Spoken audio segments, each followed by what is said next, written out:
Le prince William. Un nom synonyme du lourd fardeau du devoir du stoïcisme inébranlable d'un trône millénaire et de l'image soignée d'un homme d'État moderne. Mais derrière les médailletés militaires et les costumes impeccables se cache un secret qui n'a jamais été destiné à être exposé au public. Pendant des décennies, le monde a perçu le futur roi comme un homme aux multiples facettes, un pilier fiable et stable pour la monarchie britannique. Personne ne s'attendait à le voir s'asseoir au piano à queue, et encore moins à ce qu'il fasse taire une salle remplie des critiques musicaux les plus influents du monde.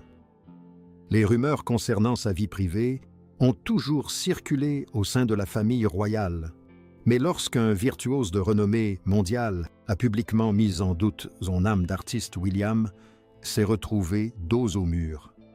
Il avait deux options: se réfugier dans le cadre rassurant du protocole royal ou s'exposer au feu de la rampe pour prouver qu'il était plus qu'une simple figure de proue.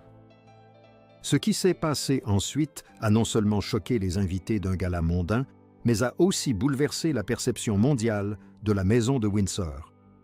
Voici la véritable histoire de cette nuit où le prince de Galles a délaissé les cérémonies officielles pour se mettre à jouer du piano, révélant une facette de sa personnalité restée enfouie sous la poussière d'un piano d'enfant pendant plus de 20 ans. La soirée se déroulait au gala Harmonie pour l'espoir, un événement d'une opulence extrême organisé dans la somptueuse salle de bal du palais de Kensington, ornée de feuilles d'or.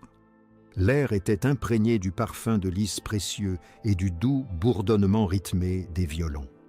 Des personnalités du monde entier, des stars hollywoodiennes et les plus influents mécènes des arts étaient réunis sous des lustres de cristal scintillants, tous unis pour la cause de l'éducation musicale des jeunes. Pour le prince William et la princesse Catherine, c'était de la vie générale une soirée comme les autres. Ils se frayaient un chemin à travers la foule, avec une aisance naturelle offrant des sourires chaleureux aux donateurs et encourageant les jeunes boursiers. La princesse de Galles incarnait l'élégance, sa présence contrastant parfaitement avec le calme et la sérénité de William. Tout se déroulait selon le protocole soigneusement établi par le palais, jusqu'à l'annonce du dernier morceau de la soirée. L'hôte monta sur scène, sa voix résonnant dans la salle.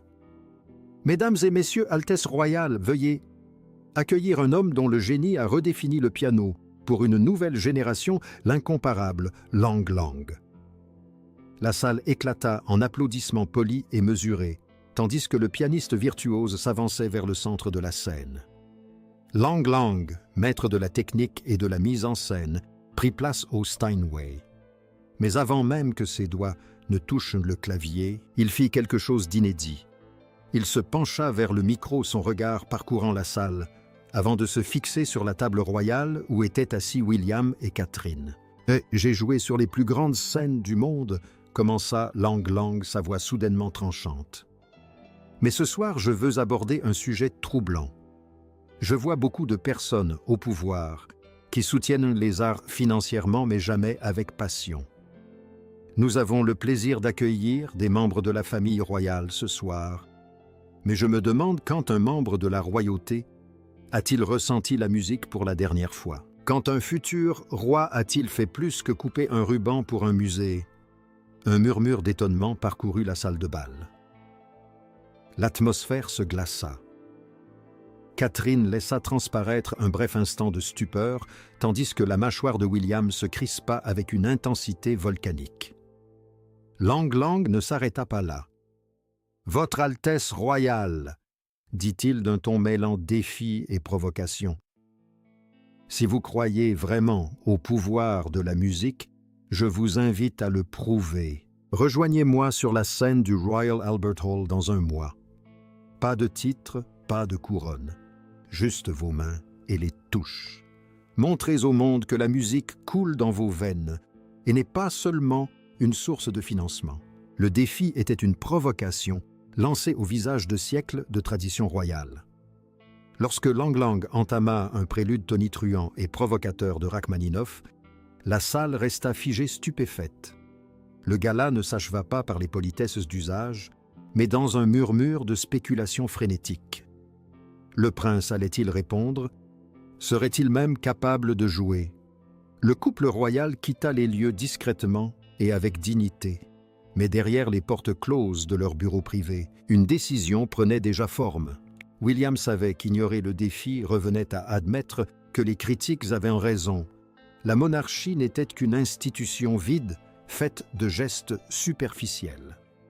Mais accepter signifiait replonger dans un passé qu'il avait passé la moitié de sa vie à tenter d'oublier, bien après que les applaudissements se soient tus et que les lumières de la salle de bal se soient éteintes.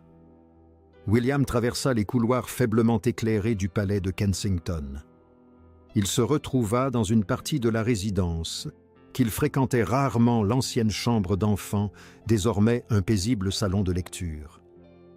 Dans un coin reculé, trônait un piano droit en acajou dont le vernis était terni par des années d'abandon. Les étouches étaient jaunies et une fine couche de poussière s'accrochait à leur surface. C'était l'instrument de son enfance, le lieu où il avait appris le langage de la musique sous la direction ferme mais bienveillante d'une professeure nommée Miss Dempsey. Il se souvenait de ses cheveux argentés et de la douceur de ses doigts.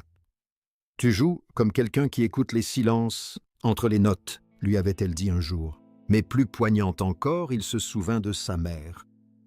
Il pouvait presque sentir le léger parfum de son essence et entendre l'écho de son rire lorsqu'elle était assise près de lui et de Harry, jouant des mélodies dissonantes et enfantines pour les faire rire.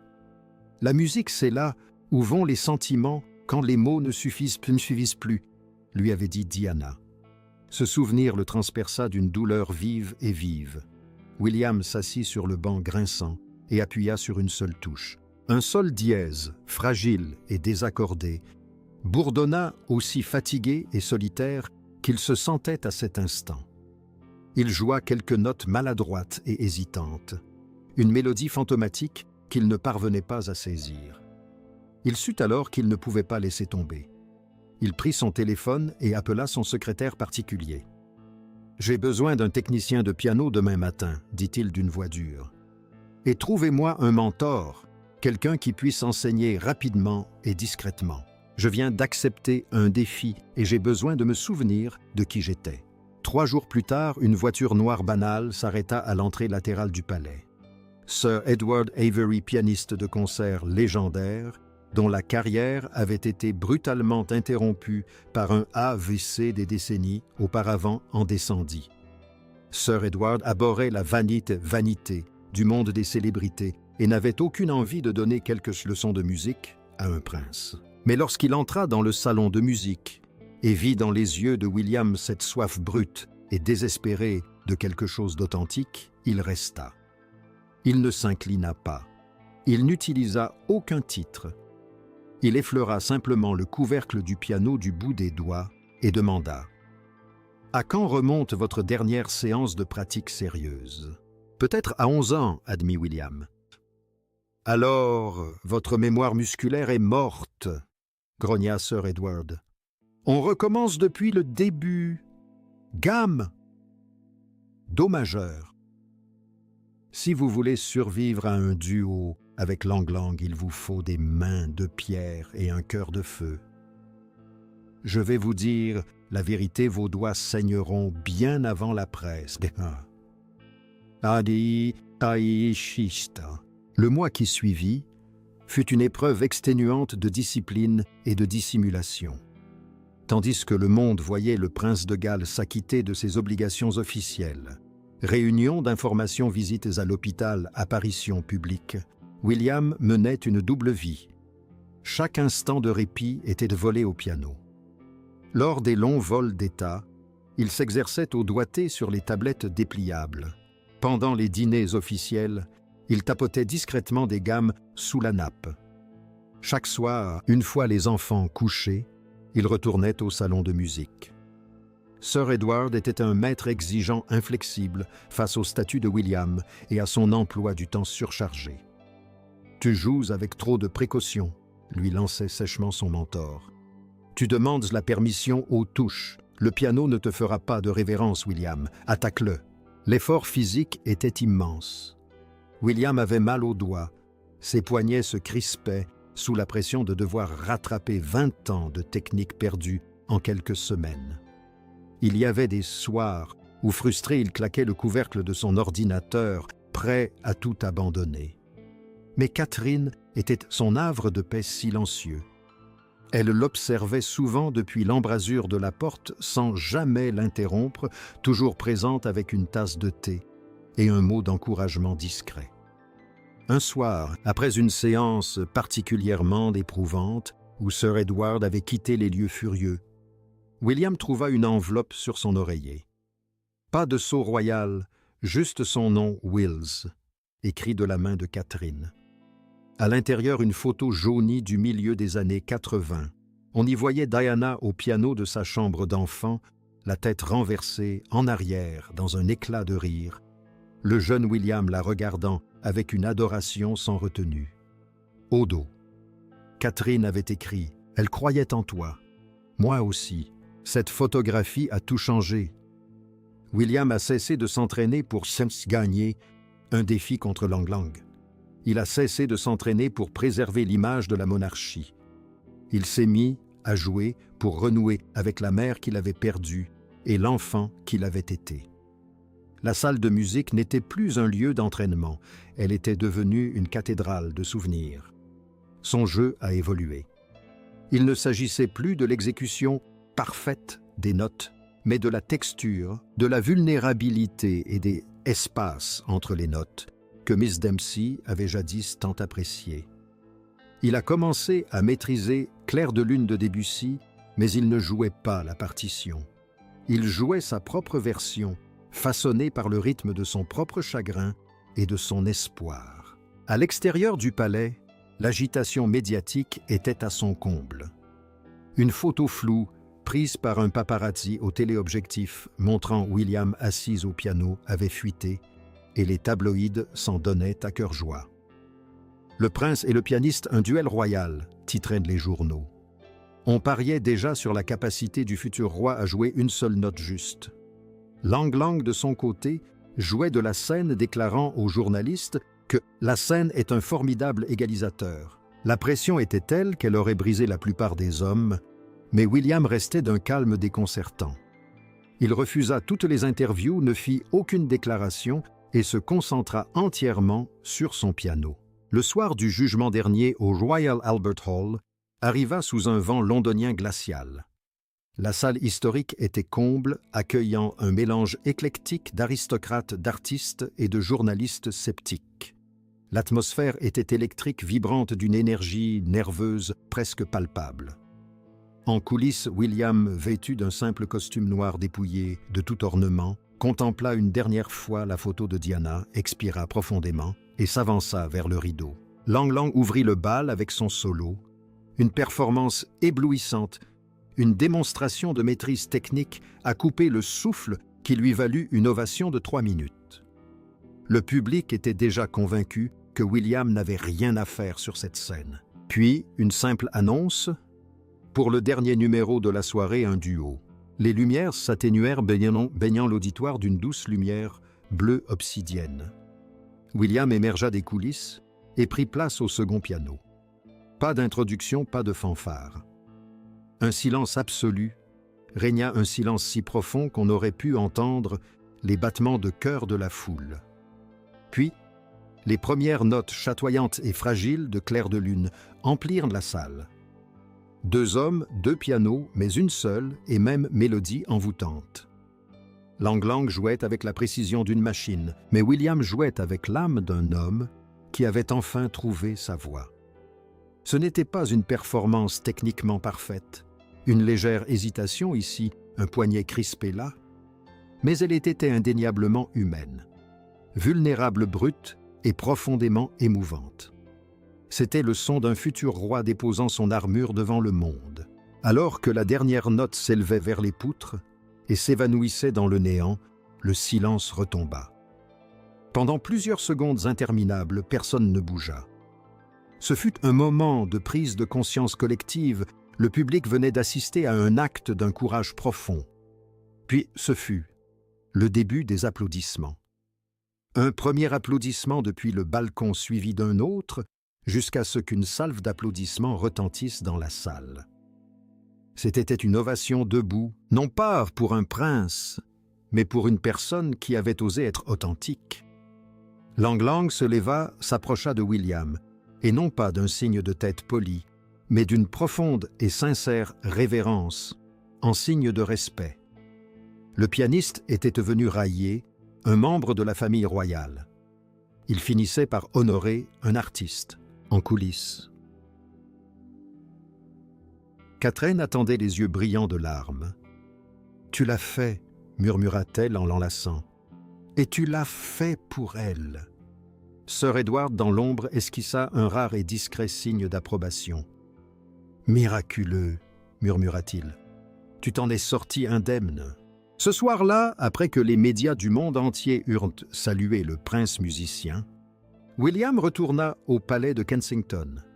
Il ne se coucha pas. Il retourna dans la chambre d'enfant. Le vieux piano droit était là la touche de sol dièse, enfin réparée et accordée. Il s'assit et joua une mélodie simple et douce, non pas pour un public, non pas pour relever un défi, mais simplement pour le silence.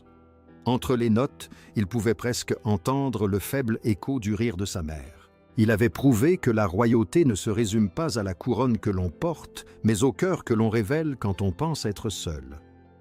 Le défi était relevé, mais pour William, la musique ne faisait que commencer. Il avait retrouvé une part de lui-même, perdue depuis des décennies, et ce faisant, il avait offert au monde un aperçu d'un roi qui ne gouverne pas seulement avec sa tête, mais avec son âme. L'héritage de cette soirée au Royal Albert Hall continue de résonner. Elle a transformé la perception que le public britannique a de son futur monarque. Il n'est plus l'icône inaccessible. Il est l'homme qui s'est entraîné sans relâche pour honorer un souvenir.